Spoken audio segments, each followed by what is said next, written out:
తెలంగాణ రాష్ట్రం ఏర్పడకముందే మీరు మంచి సంస్థ చదువుకున్నారు. ఇవాళ తెలంగాణ వచ్చిన తర్వాత కాళేశ్వరం పేరు మీద మీరు చేసిన వ్యవహారం అంతా ప్రజలకు తెలిసిపోయింది. ఇవాళ కేసీఆర్ ఇవాళ హరీష్ రావు గారు ముఖ్యమంత్రి గారి మీద మాట్లాడుతూ ఉన్నాడు. కాళేశ్వర తీర్పు మాకు వ్యతిరేకంగా వస్తుందేమో అని చెప్పి మేము ఆయన వకీలం పెట్టుకున్నాము, ఢిల్లీ పోయినామని చెప్తా ఉన్నారు. ఎందుకు ఆ పరిస్థితి వచ్చింది? మీకు అధికారం 10 సంవత్సరాలు మీ చేతుల అధికారం పెడితే మీరు చేసింది ఏంటిది? దానికోసం మాట్లాడకుండా సీఎం గారి మీద మాట్లాడతారు. అందుకోసమనే తెలంగాణ ప్రజలు మీరు ఏదో అనుకుంటా ఉన్నారు, లొటబెడ ప్రజలకు నక్కాశ పడ్డట్టు. మళ్ళీ మేమేమొస్తాం, మేము యాడికి వస్తారు, మీరు యాడికి వస్తారు? గీడ ఉన్నకి అసెంబ్లీకి రాకపోతున్నాడు పెద్ద మనిషి. కేసీఆర్కి అసెంబ్లీ రాకపోతా ఉన్నాడు. నిన్న పోయి బదిలాడి పోయి ఆ సిరిసిల్ల కాడ పాప జీవరెడ్డికి ఇది జీవం వహించారు. కానీ హరీష్ రావు గారు మాట్లాడే విధానం, ఆర్టీసీ సమ్మె, మీ పీరియడ్ల కార్మికులు సమ్మె చేస్తే 34 మంది చచ్చిపోయారు మీ కారణంగా. ఇవాళ లేనిపోని అపోలు పెట్టి ఆర్టీసీ కార్మికులను ఎగదోచి సమ్మె చేయమని చెప్పి మీరు ప్రోత్సహిస్తూ ఉన్నారు. రాష్ట్ర ప్రభుత్వాన్ని, ముఖ్యమంత్రి గారిని మీరు తులనాడుతూ ఉన్నారు. కానీ మీ పీరియడ్ల పల్లెలకు ఎవరు పోలే. మీరు కట్టించిందంత ఏంటిది? శ్మశాన వాటికలు, బొందలగడ్డలు, వైకుంఠ ధామాలు. ఇవాళ గొప్ప చెప్తా ఉన్నారు దాన్ని. నువ్వు దొడ్డు బియ్యం వస్తే మొత్తం అది బర్లకు కుర్చీల భాషలు దొంగతనం అమ్ముకున్నారు, రీసైక్లింగ్ చేసి ఆ బియ్యాన్ని అమ్ముకున్నారు. ఇలా బ్రహ్మాండంగా సన్న బియ్యం ఇస్తూ ఉంది కాంగ్రెస్ సర్కార్, రేవంత్ రెడ్డి గారు ప్రభుత్వం. బ్రహ్మాండంగా 5 లక్షలు ఇల్లు కట్టిస్తూ ఉన్నారు. మీరు కట్టించిన బొందలగడ్డలు. ఇవాళ విద్యా స్కూల్ పెడతా ఉన్నారు, ఇంటిగ్రేటెడ్ స్కూల్ పెట్టారు. నాని వర్గానికి కూడా ఇంటిగ్రేటెడ్ స్కూల్ ఉంది. ఇవాళ పని నడుస్తూ ఉంది. కనుక ఇవన్నీ కూడా ప్రజల కోసం, ప్రజల చేత ఎన్నుకోబడి తెలంగాణ మీకు అప్పచెప్తే తెరులు చేసిరని చెప్పి ప్రజలు ఇటువైపు తిరిగి కాంగ్రెస్ పార్టీని అధికారం తీసుకొచ్చారు. మళ్ళీ కూడా నికారసైన ముఖ్యమంత్రిగా, భారతదేశంలోనే నెంబర్ 1 ముఖ్యమంత్రిగా రేవంత్ రెడ్డి గారి నాయకత్వంలో సాగుతున్న ప్రజాపాలన ఇది మీ కళ్ళమంట ఉన్నది. ఎందుకని చేస్తున్నాడు, ఏమేమి చేస్తున్నాడని అన్నీ చేస్తారు. ప్రజలకు దగ్గరైతారు. ప్రజలకు ప్రభుత్వం దగ్గరైంది. కనుక హరీష్ రావు గారు, మీరు ఇవాళ మీ మరదలంటా ఉంది ఎవరు? కవిత గుంటనక్క పోయింది ఢిల్లీ. కానీ కవిత మాత్రం మంచి పేరు పెడతా, లీలిపి పైన ఒకటి పెట్టింది, గుంటనక్కని కూర పెడుతుంది. కానీ మధ్యలో పెడుతుంది కవిత కూడా. కవిత గారు అంటున్నారు ఉద్యమకారులంతా అడక తింటున్నారని. మీరు సంపాదించిన దాంట్లో ఒక 1/4 వంతు పెట్టి వాళ్ళకు, నువ్వు, మీ బావ, మీ అన్న, మీ తమ్ముడు అందరూ కుప్పలు దోసుకున్నారు కదా.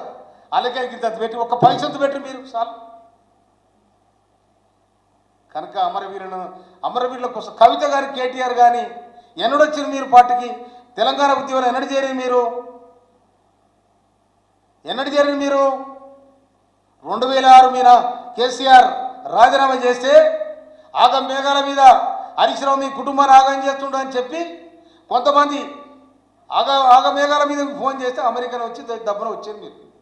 అప్పటిదాకా మీకు తెలంగాణ వెనక, తెలంగాణ స్థితిగతులే వెనక. కనుక ఇవాళ అంత కూడబలుకొని ముఖ్యమంత్రి గారి మీద దాడి చేయాలని ప్రయత్నం చేస్తూ ఉన్నారు. మీ దాడి కానీ, మీ వ్యవహారాలు కానీ ప్రజలు నమ్మే పరిస్థితులు లేరు. ఎందుకంటే మీరు చేసిన విచ్ఛిన్నమైన రాజ్యపాలన ప్రజలు విసిగిపోయి కాంగ్రెస్ పట్టం కట్టింది. అందుకోసమనే ముఖ్యమంత్రి గారు రేవంత్ రెడ్డి గారి నాయకత్వంలో సాగుతున్న ప్రజాపాలన మళ్ళా కూడా రాజ్యాధికారానికి వచ్చేది కాంగ్రెస్ పార్టీ అని నేను నొక్కి చెప్తా ఉన్నాను. ఎందుకంటే మీకు అప్పచెప్పారు. మీరు అప్పచెప్తే మీ 5 మంది అవ్వబడ్డారా? ఇంకెవరో పలే. ఇది అందరి సమిష్టిగా నడుస్తున్న ప్రభుత్వం. ఇది ఆర్టీసీ కార్మికులకు మనవి చేస్తాను నేను. ప్రభుత్వం నిన్న కూడా ప్రకటించడం జరిగింది. ఆర్టీసీ కార్మికుల మీద 23 తారీఖు నాడు క్యాబినెట్లో ఒక నిర్ణయానికి రావాలని కూడా గౌరవ ముఖ్యమంత్రి గారు నిన్న ఇచ్చిన స్టేట్మెంట్ చూసినాం మనం. అందుకనే మందిమాట వినకండి.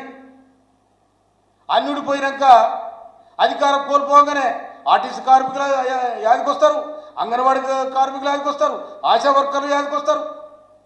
వీళ్ళు సమ్మె చేయకుండా నువ్వు సమ్మె చేయడానికి ఇంద్రపాటు దగ్గరనే దాన్ని ఎత్తేసినావు. సమ్మె హక్కును కాలు రాసినావు. అందుకోసమనే మీరు రాష్ట్ర ప్రభుత్వం మీద, ముఖ్యమంత్రి గారి మీద మీరు చేసే వెకిలి చేస్తారు. ప్రజలు కూడా నవ్వుకుంటారు. 10 ఏళ్ళు వీళ్ళు ఏం చేశారని ప్రశ్నిస్తారు ప్రజలు. మళ్ళొస్తాడు యాడికి వస్తాడు? వస్తే అసెంబ్లీకి వస్తాడు, లేకపోతే పోయి మళ్ళీ బొమ్మలకు పోతాడు. యాడికి వస్తాడు? ఆయన కూడా ఆరోగ్యం బాగాలి, తిప్పలు పెడతారు మొత్తం. ఆయన కూడా 72 ఏళ్ళకి వచ్చిండు. కొడుకు ఒక దిక్కు, అల్లుడు ఒక దిక్కు. ఇక బిడ్డ అయితే మొత్తం నేను ఈ రాష్ట్రాన్ని మళ్ళీ నేను ముఖ్యమంత్రి అయితే ఆమంటుంది. ఈయన మరి హరీష్ రావు గారు చెప్పారు, ఈయన ముఖ్యమంత్రి అయితే ఎవరో హరీష్ రావు గారు చెప్పాలి. కవిత అయిద్దా, కేసీఆర్ అవుతాడా, నువ్వైతావా, లేకపోతే నీ బామ్మర్ది అవుతాడా? ఎంతమంది ముఖ్యమంత్రులు మీ ఇంట్లో? ఎంతమంది ముఖ్యమంత్రులు అవుతారు? కానీ కాంగ్రెస్కి ఒక్కడే ముఖ్యమంత్రి. అది కష్టజీవులను కాపాడే కాంగ్రెస్ పార్టీ. భూములు ఇచ్చింది కాంగ్రెస్ పార్టీ, ఇండ్లు ఇచ్చింది కాంగ్రెస్ పార్టీ, హాస్టల్ పెట్టింది కాంగ్రెస్ పార్టీ, పారిశ్రామిక విధానాన్ని డెవలప్ చేసింది కాంగ్రెస్ పార్టీ, ప్రాజెక్టులు కట్టింది కాంగ్రెస్ పార్టీ, పారిశ్రామిక విధానాన్ని ముందుకు తీసుకొచ్చింది కాంగ్రెస్ పార్టీ. మీరేం కట్టించింది చెప్పండి? ఒక్క పరిశ్రమను స్థాపించిన ఇప్పటి వరకు మీరు? నిజంగా తెలంగాణ రాకముందు మీ ఆస్తులన్నీ, ఇప్పుడు వచ్చినాక మీ ఆస్తులన్నీ చెప్పండి. కనుక ముఖ్యమంత్రి గారి మీద గౌరవ హరీష్ రావు గారు ఏదన్నా మాట్లాడచ్చు అనుకొని మాట్లాడితే అది సరికాదు. ముఖ్యమంత్రి గారి మీద ఆనాడు, ఈనాడున్న రేవంత్ రెడ్డి గారి మీద ఆనాడు మీరు చేసిన కుట్ర ఇన్ఫార్మర్గా ఎవరైనా పంపించారో హరీష్ రావు గారు చెప్పాలి. ఇన్ఫార్మర్గా ఎవరు పంపించారు? అది మీరు గుండె మీద చేసుకొని చెప్పాలి. మీరు చేసిన డ్రామా. కానీ ప్రజలు దాన్ని తిప్పికొట్టి ఈ రాష్ట్రానికి ముఖ్యమంత్రి గారు రేవంత్ రెడ్డి గారిని చేశారు. అది గుర్తుపెట్టుకోవాలి. అందుకోసమనే రాష్ట్ర ప్రభుత్వం మీద మన సభలో మాట్లాడుతూ ఉన్నారు. అందరూ యాదకొస్తారు. ప్రభాకర్ రచయిత యాదకొస్తాడు. వాళ్ళను ఒకనాడు పిలిచి ఇంత ఛాయదాపిన పాపన పోలే. ఇలా ఆనాడే 2006లో గోరెడెంకన ఎవరు మన అంజన్న గూడంజన్న ఆనాడే సాహిత్యాన్ని ప్రజల మధ్య తీసుకొచ్చారు. అయ్యోనివా నువ్వు, అవ్వోనివా తెలంగాణోనికి నువ్వు తోటి పాలోనివాని ఆంధ్రులతోని ఆనాటి ఆ ఉద్యమంలో అది ఒక ఉవ్వెత్తులు లేచిపడింది. అందుకోసం మన తెలంగాణ ఉద్యమం అనేది ఇప్పుడు చిరస్థాయిగా ఉంటుంది. మీరు అనుకుంటారేమో మాతోనే తెలంగాణ పోయింది, మేమే రాదులం అనుకుంటే అది పొరపాటు. అది తెలంగాణ ఔన్నత్యం, తెలంగాణ సంస్కృతి.